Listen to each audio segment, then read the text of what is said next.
ఏళ్లలో మళ్ళీ 24,000 కోట్లు ఖర్చు పెట్టాం. ఇది ఈ ప్రభుత్వం యొక్క చిత్తశుద్ధి. ఆ రోజు మీరు ఒకసారి ఆలోచిస్తే 19-24 కనీసం గేట్లకు గ్రీసు రాయలేదు. నిర్వహణ లోపాల్లో గేట్లు ఎక్కడికెక్కడ స్ట్రక్ ఆఫ్ అయిపోయినాయి. ప్రాజెక్టులు కొట్టుకోబోయే పరిస్థితి వచ్చింది. రాష్ట్రంలో తిరిగి మేము ప్రశ్నిస్తే సమాధానం చెప్పలేదు. పులిచింతల గేటు కొట్టుకొని పోతే రిపేర్ చేయలేకపోయారు. గుండ్లకమ్మ గేటు ఊడిపోయింది, రిపేర్ చేయాలంటే కాంట్రాక్టర్ రాని పరిస్థితి. వస్తే పనిచేస్తే డబ్బులు ఇవ్వరు కాబట్టి మేము రామని మొరాయించే పరిస్థితి.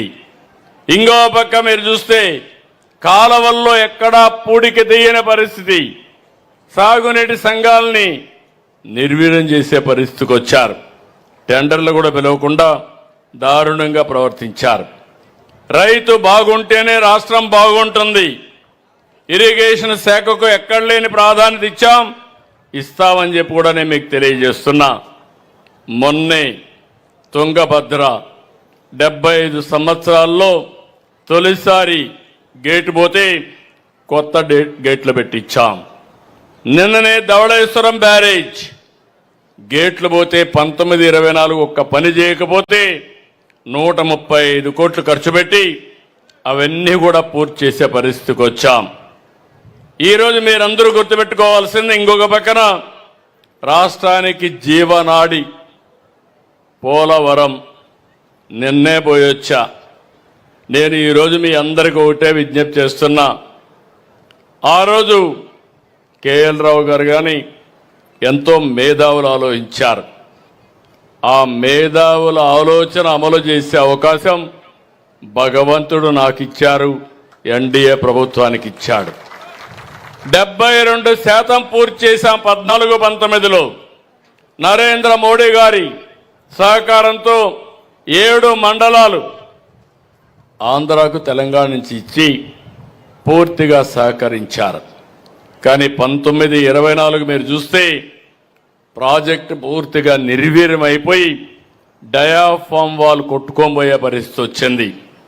ఒక వ్యక్తికి ప్రాధాన్యతలు ఉండొచ్చు, కానీ అతి ముఖ్యమైన ప్రాజెక్టుల పట్ల నిర్లక్ష్యం చూపేయడం దేశ ద్రోహమే అవుతుంది, రాష్ట్ర ద్రోహమే అవుతుంది. రాష్ట్ర రైతాంగానికి తీవ్రమైన అన్యాయం జరిగింది. ఆ రోజు నేను సోమవారాన్ని పోలవరం చేసుకొని పనిచేశాను. ఎప్పటికప్పుడు సమీక్షలు చేశాను. ఈరోజు మీ అందరినీ ఒకటి విజ్ఞప్తి చేస్తున్నా. ఇప్పటికే 37 సార్లు పోలవరానికి వెళ్ళాను, ఫిజికల్గా వెళ్ళాను.